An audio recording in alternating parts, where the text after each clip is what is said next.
کلام پڑھایا رسول نے،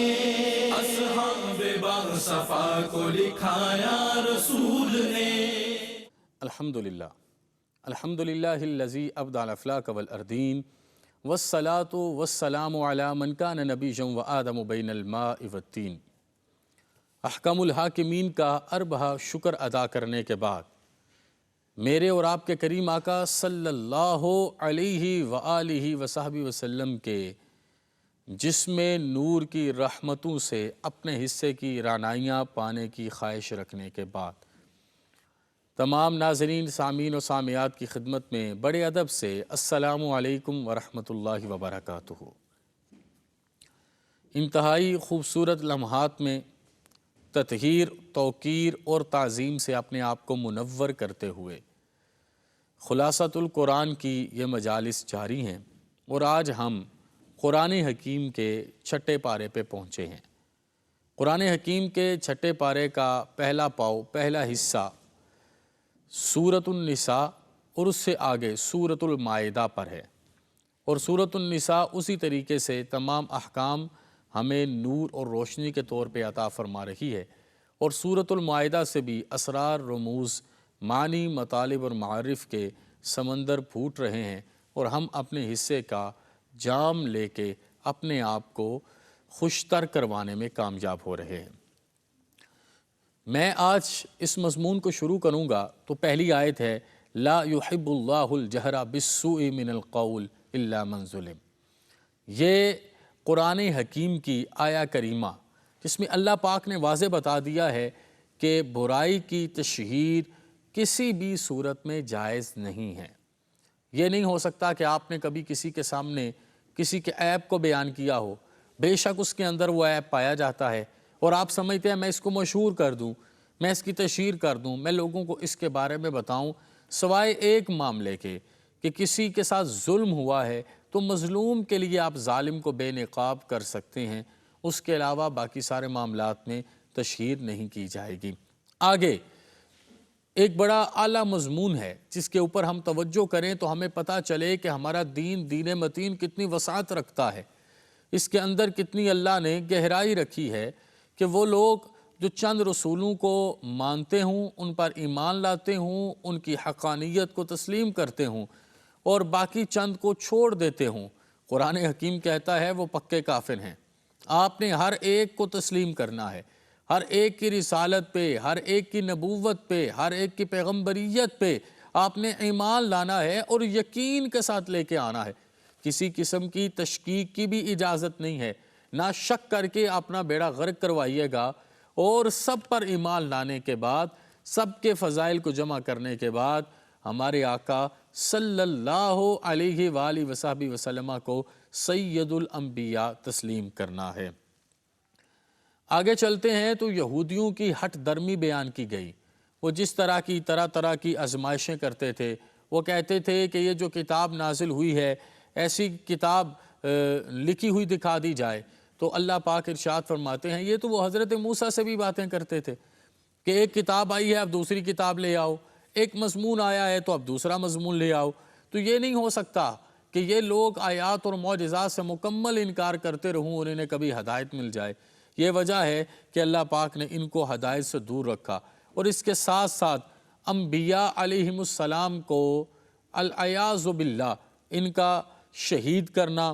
حضرت مریم پر بہتان لگانا، حضرت عیسیٰ کو شہید کرنے کا دعویٰ کرنا، اور خود یہ کہتے ہیں کہ ہمارے دلوں کے اوپر پردہ ہے۔ اب جب یہ سارے اعمال کسی قوم میں، کسی ملت میں، کسی مذہب میں پائے جائیں گے تو وہ کیسے اللہ کی رحمت کو اپنے لیے مقدر سمجھ سکتے ہیں۔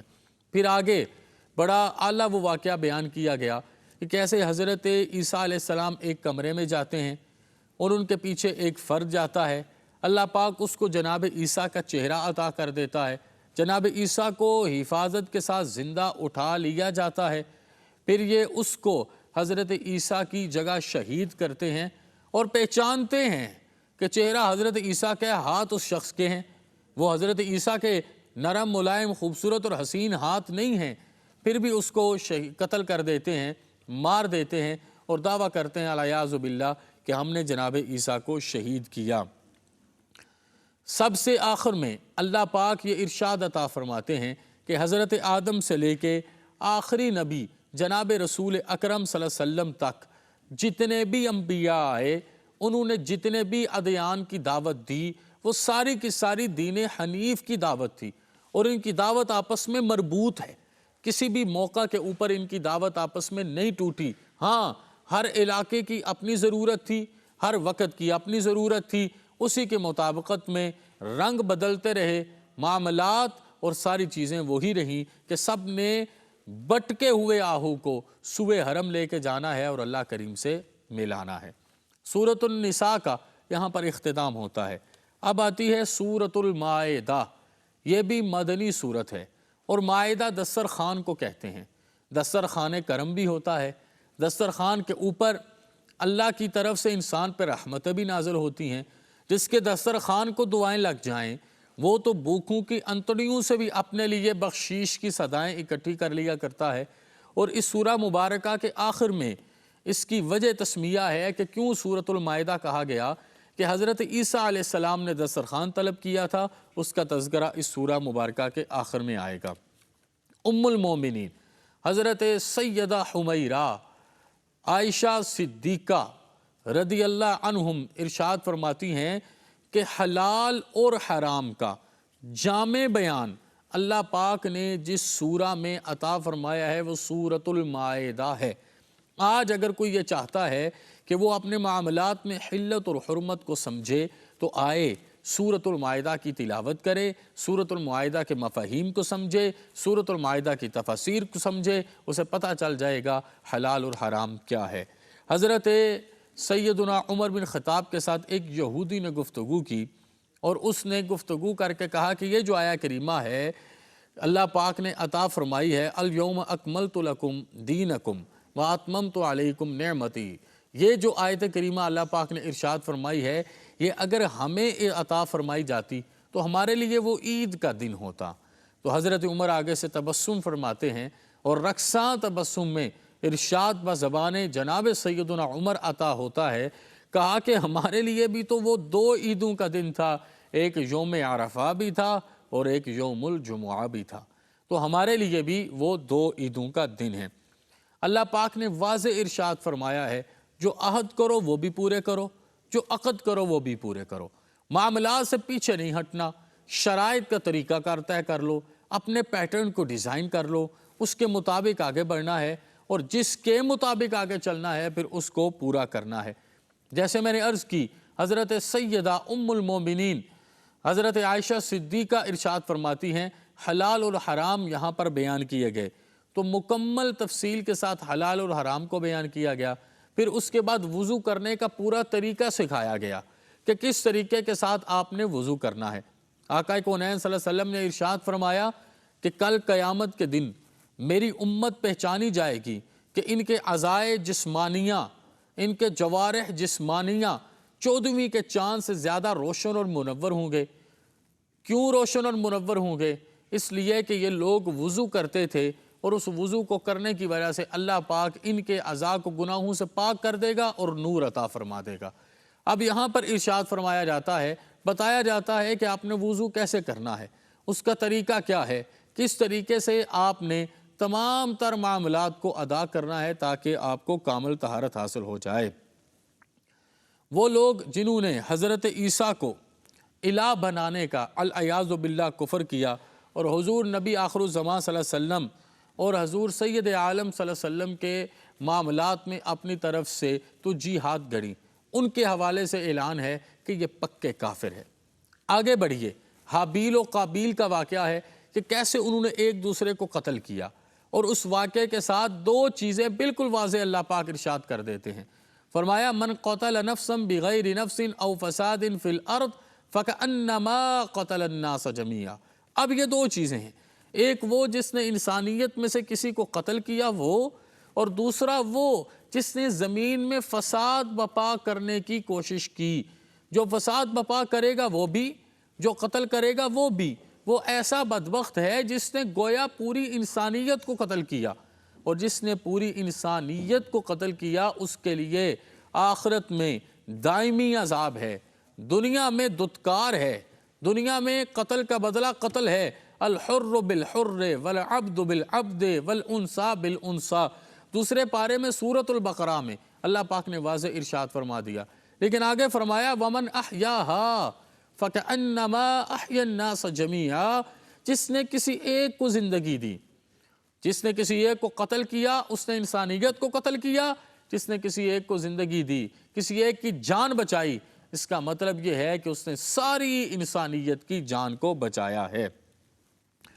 اب دیکھیے گا یہ اللہ کریم کی طرف سے کتنا بڑا کرم اور عطا ہے کہ جو بندہ مومن کسی دوسرے بندہ مومن کے کام آتا ہے، میرا مالک اس کو کیا اعزاز اور کرم عطا فرماتا ہے۔ آگے ارشاد فرمایا تقوی نجات کی ضمانت ہے، نسب، حسب، مال، دولت، جاہ و جلال، تشہیر، عروج، اعراج، یہ سارے معاملات آتے جاتے رہتے ہیں، ان میں کوئی بھی معاملہ ایسا نہیں ہے جس میں دوام ہو۔ فرمایا تقوی نجات کی ضمانت ہے، جو اللہ سے ڈرنے والا ہوگا، جو خلوت اور جلوت کو ایک جیسا رکھنے والا ہوگا، جس کے قول اور فعل میں تضاد نہیں ہوگا، جس کو خشوع و خضوع نصیب ہوگا، جس کو تجھ کو احتشام کا ادراک مسلم مل جائے گا، وہ متقی ہوگا، وہ پرہیزگار ہوگا۔ اب دیکھیے نماز کا مقصود بھی تقوی ہے، روزے کا مقصود بھی تقوی ہے، حج کا مقصود بھی تقوی ہے، زکوٰۃ کا مقصود بھی تقوی ہے، عبادات کا مقصود بھی تقوی ہے، ہر چیز کا مقصود جب تقوی ہے کہ اللہ سے ڈر جاؤ، خشیت میں آ جاؤ، اللہ کی پناہ میں آ جاؤ، اللہ کی رحمتوں میں آ جاؤ، تو تقوی ہی نجات کا ذریعہ ہے۔ آگے جو چوری کرنے والا ہے اس کی مکمل سزا کا بیان ہے، قصاص کے احکام تفصیل سے بیان کیے گئے اور عقیدہ تثلیث کا مکمل رد کیا گیا ہے۔ آج کے اس زمانے میں جتنے امراض کا مقابلہ ہم فی زمانہ کر رہے ہیں، اور ہمیں ضرورت ہے کہ ہمیں کوئی چیز اللہ اور اس کے رسول کی رحمتوں سے مکمل اور منظم ملے، تو ہمیں چاہیے قرآن حکیم کی اس سورہ مبارکہ کے طرف ہم توجہ کریں اور اس کی تلاوت سے ہم اپنے آپ کو بہرہ مند کریں۔ میں نے جتنے مضامین ہمیشہ کی طرح آج بھی آپ کی خدمت میں رکھے ہیں، ان کو رکھنے کا مقصد کیا ہے؟ بات وہی ہے کہ ہم نے اپنے آپ کو رکھنا ہے، اپنے آپ کو پرکھنا ہے، جو قرآن حکیم میں سے ہمیں عطا کیا جائے گا اسے قبول کر لیجئے،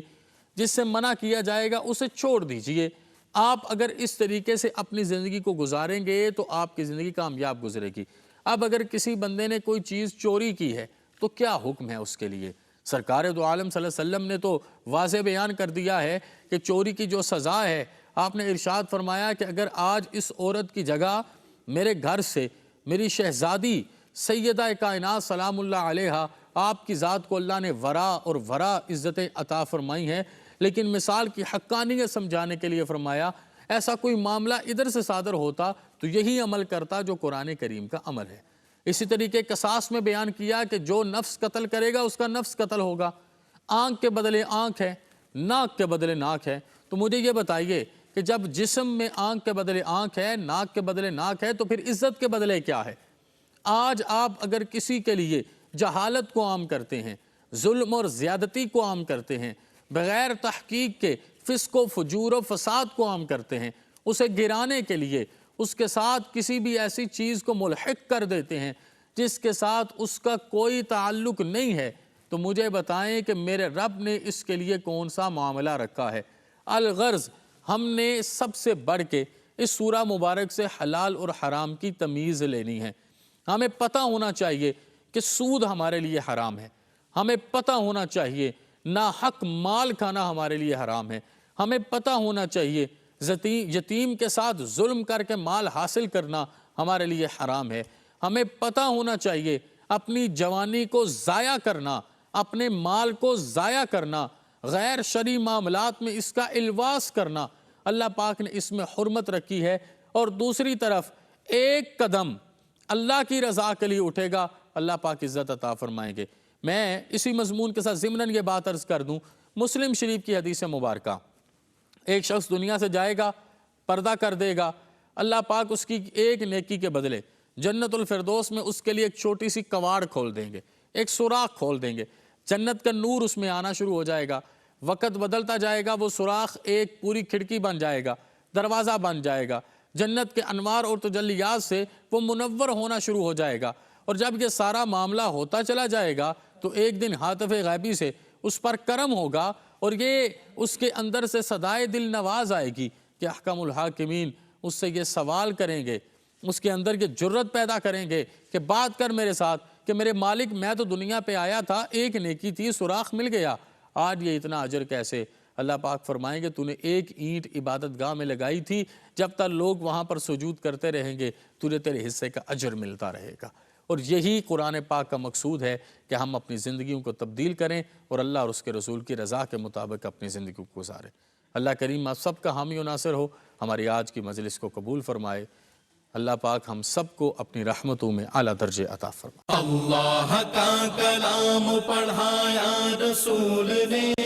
اصحاب باصفا کو لکھایا رسول۔ اللہ کا کلام پڑھایا رسول نے،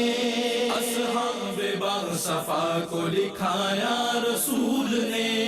قرآن کے حرف حرف کی تجسیم ہو گئی، تمثیل ہر عمل کو بنایا رسول نے۔